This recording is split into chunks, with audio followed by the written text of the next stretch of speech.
This is how I remember Sihanoukville. I first came here in the year 2007, shortly after arriving in Cambodia. Back then, hardly anyone even knew this place existed. Most people didn't even know Cambodia had a beach. Sihanoukville was raw, untouched, and unexpectedly beautiful. Fast forward now, things have changed. In fact, some said it became chaotic. That's the story I kept reading online. So I found myself caught between two versions of Sihanoukville. I know I have to see it with my own eyes to reconcile those two parallel memories where they meet here in reality. I embarked on an incredible 11 days journey, traveling across 3 Southeast Asian countries: Cambodia, Thailand and Malaysia, all the way back to Singapore. The highlights of this trip are the land border crossing between Cambodia and Thailand, and subsequently Thailand and Malaysia. This trip isn't a planned one. I just packed a bag and went, chasing 2 border crossings by land, experiencing bizarre detours and unforgettable flavors. Now is 7:30. Come with me as I dive into the sights, culinary sounds, and festive joy of this spontaneous trip. This is where my Sihanoukville journey really begins. Right here in Kampot. I'm so fired up to finally visit this place. I've heard so many stories about Sihanoukville. From the media, from fellow travelers, even locals have their own takes. And everyone seems to know how notorious Sihanoukville has become. So naturally, I'm curious to see it with my own eyes. Common sense tells me to check into accommodation before sunset. That's just the rule of thumb when you're heading into a destination with a reputation. Sihanoukville sits about 100 km from Kampot. At first I thought, easy peasy, 2 hours maximum. Leaving Kampot, the road actually looks decent. It is not an expressway by any means, but the pavement is smooth and the traffic is light. Perfect condition for a relaxed road trip. Worst case scenario, I figured it would take 2 hours. But as you soon see, things didn't go exactly according to plan. Right after we left the Kampot's provisional perimeter, everything changed. The smooth paved road suddenly turned into a bumpy, dusty dirt track. This might just be one of the most unpleasant minivan ride I had all year. And of all places, I never expect this kind of road less than an hour away from Sihanoukville, one of Cambodia's major cities. The road surface is deplorable, full of potholes and dust everywhere. It totally caught me off guard. I mean, how does a road like this still exist so close to what is supposed to be one of the country's most modern city?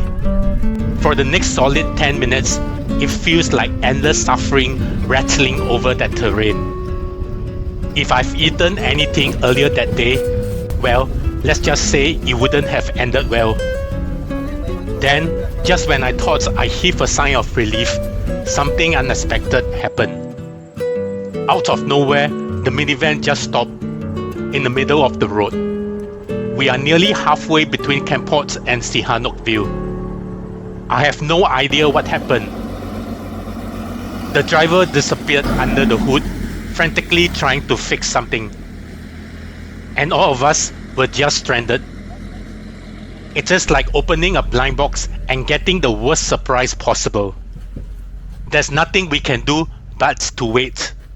Some people step out, some people stay in, and then minutes tick by. 45 minutes later, finally, a replacement van arrived. We climb in, cross our fingers, and hope this time nothing unfortunate would happen. As we get closer to Sihanoukville, the scenery changed again. We are now on the coastal road. Big trucks, trash on the roadside, more cars, more people, a hustle and bustle that make me nervous. It prepares me psychologically that the place that I once loved in my memories may not be the same anymore. The minivan dropped me off at a small terminal near the pier, somewhere in Sihanoukville. Yeah, I just secured my bus ticket to Bangkok from this bus company. And the first thing I did was to get my ticket out of this place tomorrow. I've also booked a hostel, yeah, about 800 meters away. It cost me 4 Singapore dollars. So cheap. Yeah, so now I'm walking towards the hostel. Then I booked a hostel right by the bus stop for $5 just to make sure I could get everything sorted before it gets dark. By the time I reach the hostel, it is almost sunset. I am racing against the clock, trying to get everything settled before nightfall. To be honest, I didn't dare go far from the minivan station. My bed for tonight is not bad at all. There are curtains for privacy on the bunk bed, and after a long day of travel, that felt amazing. I sent my real-time whereabouts and movement to friends on social media. Because, let's be real, many of them were still very against me being here. But I reassured them I'll be careful and take all precaution I could. Before I go out, I asked the front desk which part of Sihanoukville are unsafe to visit at night. Their answer surprised me. They said everywhere is safe. And that's when it hit me. There is a huge gap between how locals in Cambodia see this city and how outsiders see it through the media. Tonight, I just want to find out the truth with my own very eyes. Sihanoukville at night, well, it is not well lit. The street lights are almost non-existent, at least around where I'm staying. So I ended up relying mostly on the lights spilling out from houses and shops just to see where I'm walking. Honestly, I came into Sihanoukville with mixed expectation. Yes, I've watched the videos, I've read the headlines, I've seen the news, but I needed to see it for myself with open eyes. And that's exactly what this video is. Raw, real, and unfiltered. Walking these streets after dark, one thing stood out immediately. Aside from the Cambodian script, Chinese signages are everywhere. A lot of people said Sihanoukville feels like a third-tier Chinese city. And honestly, I can see why. I find myself scaring myself more than anything else.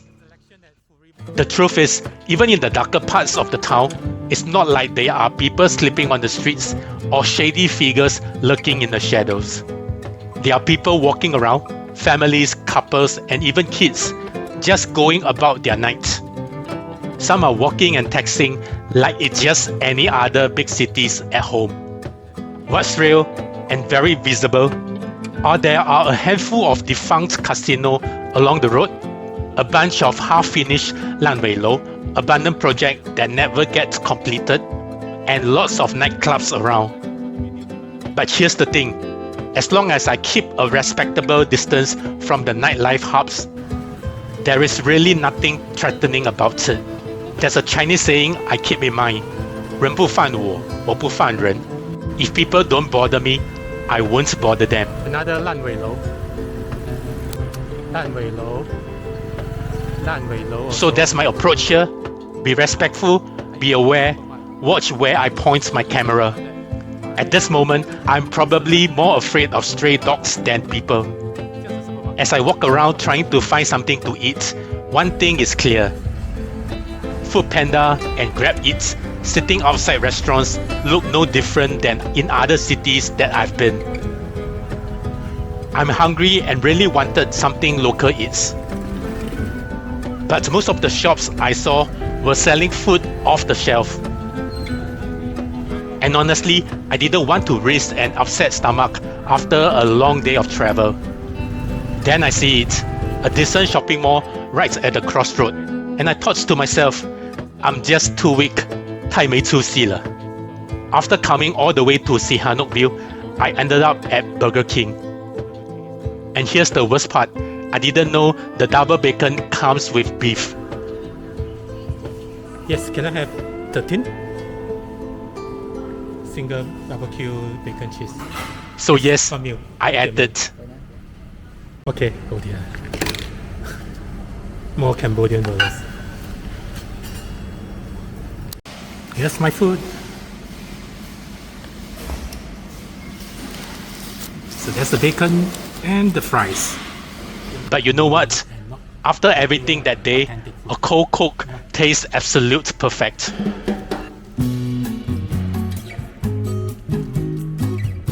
There is really nothing much around where I'm staying at night. I wanted to walk down to the beach, but I was told it might not be safe. And honestly, it is pitch dark anyway. So I decided to head back and rest.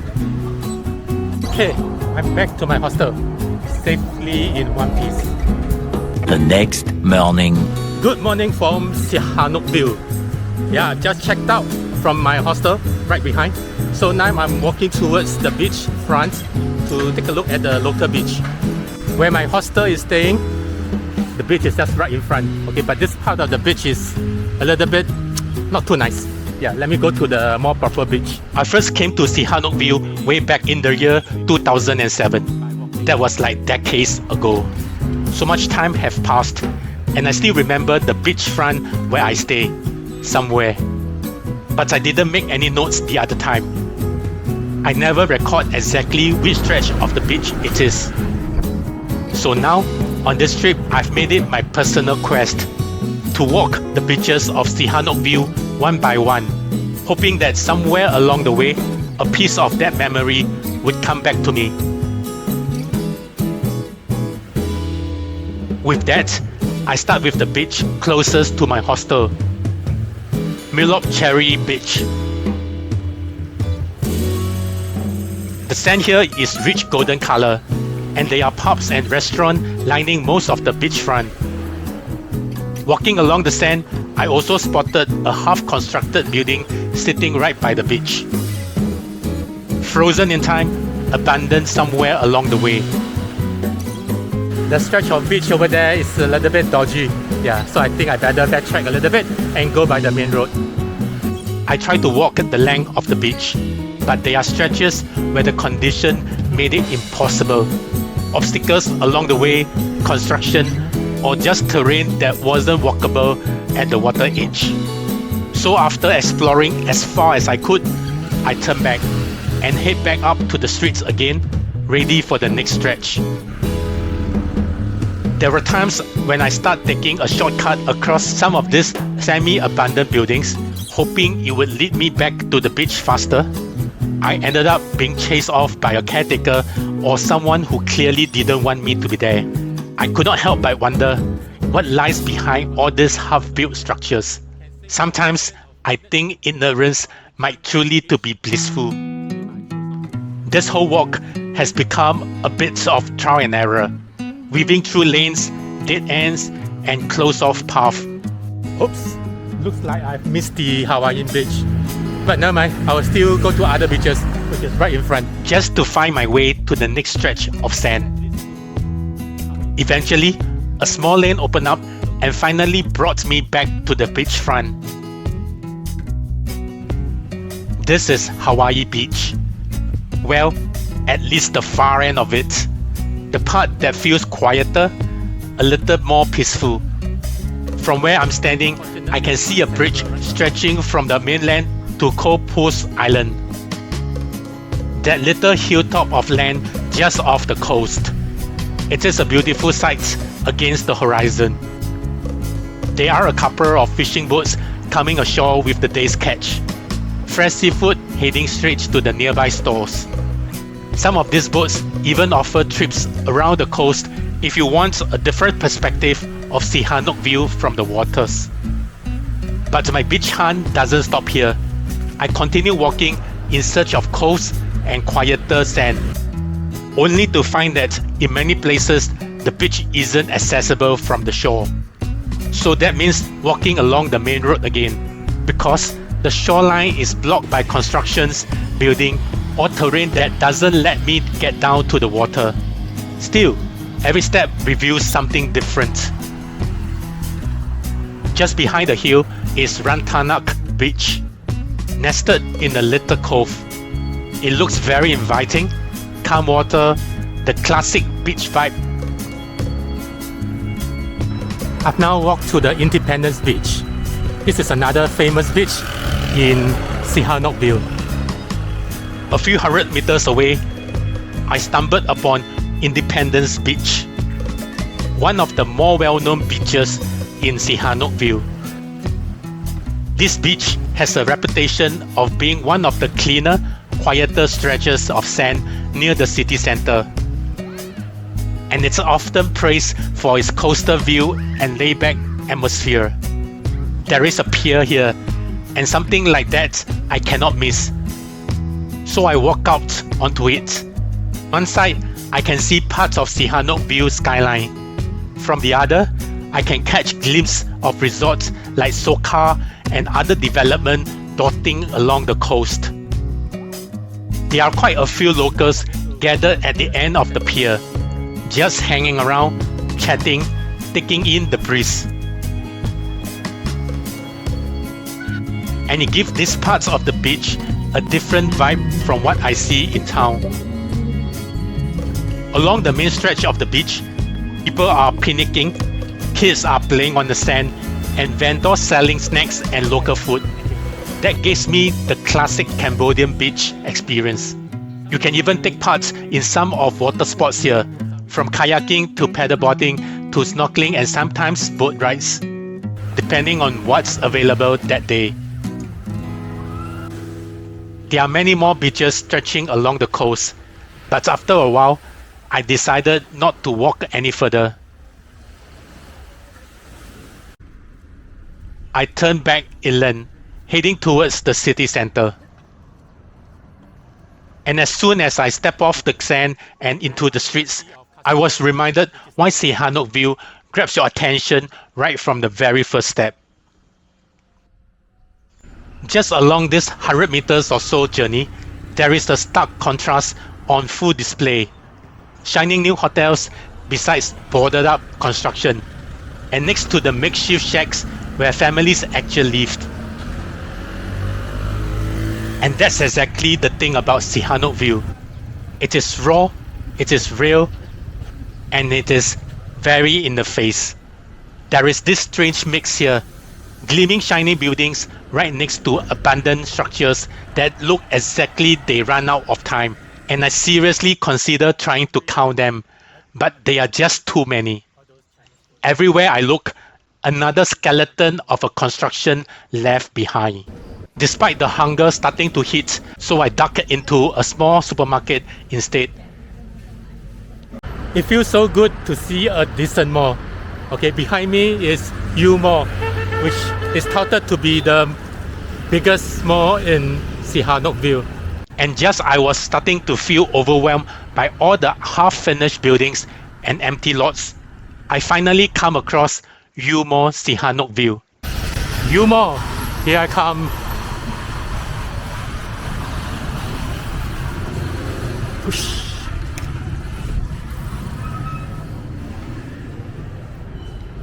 Honestly, it kind of cheered me up. Maybe here, I can finally find some real food and a break from all the dusty streets. Stepping inside, it looks like a typical mall you would expect. Shops, restaurants, and that familiar shopping center layout you see in cities around the world. The shops are standard, the restaurants pretty ordinary, and nothing to be wow or uniquely Cambodian about that. In many ways, it feels like I've just walked into a mall I may find in China. I wandered into the supermarket. It is bright, big, and stocked with tons of products, but many of them have Chinese labels and brands you will recognize from across East Asia. Clearly, whoever this mall is designed for, it isn't primarily the local Cambodian crowd. I figured my best bet for a meal was upstairs at the food court. But when I get there, it is surprisingly quiet, like almost eerily quiet. The stores have all kinds of international cuisine, Japanese, Taiwanese, Western fast food chains, but not one genuinely Cambodian restaurant in sight. Not even something small or local style. That is a bit of a letdown. Shopping mall that is shiny and modern, it felt exactly like someone has taken a Chinese mall concept and dropped it right here in Cambodia. Honestly, the vibe inside U Mall isn't so different from a Wanda Plaza in China. I leave the shopping mall to go back out in the streets in search of food. Honestly, I figure I will have better luck out here on the proper streets than inside the mall. As I walk, I notice there are a lot of Chinese restaurants set up in proper shop fronts.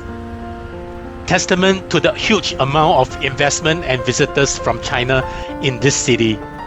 Rental prices have clearly shot up, and that often crowds out the small local eateries you might expect to find in a Cambodian beach town. Instead, the local food vendors operate out of makeshift stores and street-side setups. A far cry from the polished storefronts. It is quite a sorry sight, but sadly, it's a story that you will see in many developing cities around the region, Singapore included, where rising rents push traditional vendors out of the main streets. After leaving the mall and walking for what felt like forever, almost 5 kilometers under the hot Cambodian sun, I finally landed at Chapei Yeak Restaurant. This place looked classy, a real proper restaurant, nothing like the makeshift stores or faceless chain I seen earlier. I have no idea how much the food will cost, but at this point, my hunger didn't care.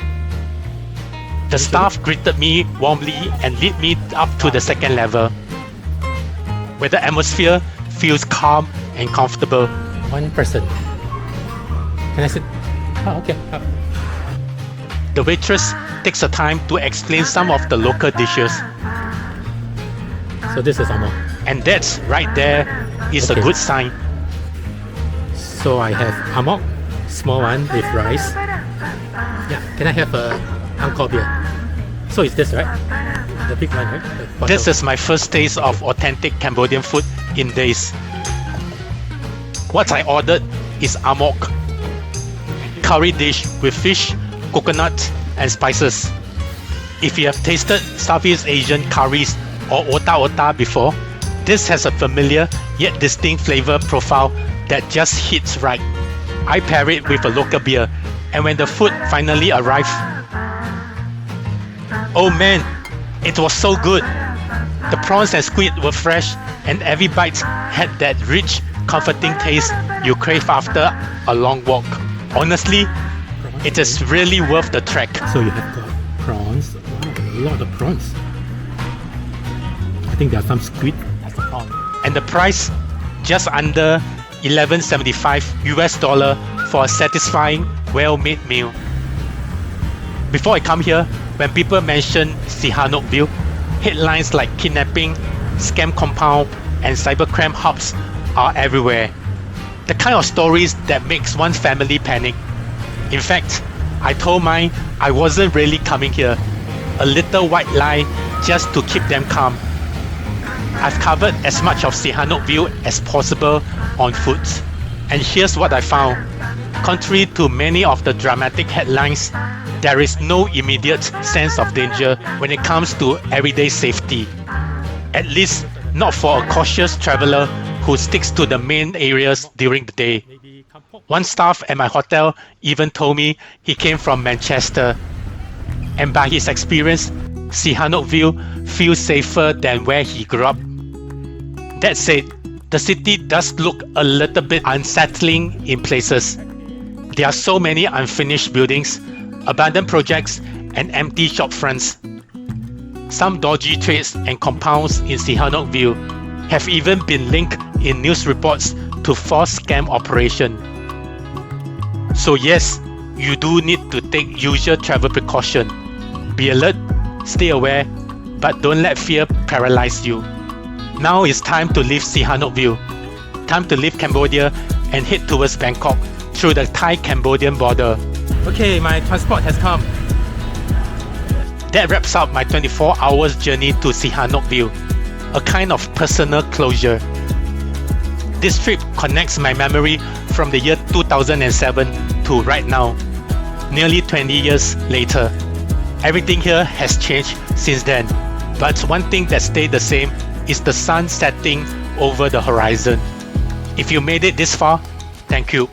Please hit the like button and drop a comment.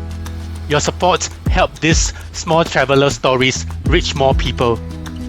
And if you are new here, don't forget to subscribe so you don't miss my future adventures. I'm Uncle Go Traveling, signing off from Sihanoukville and Cambodia. Next stop, I'm making a land border crossing from Cambodia to Thailand, all the way to Bangkok. See you there.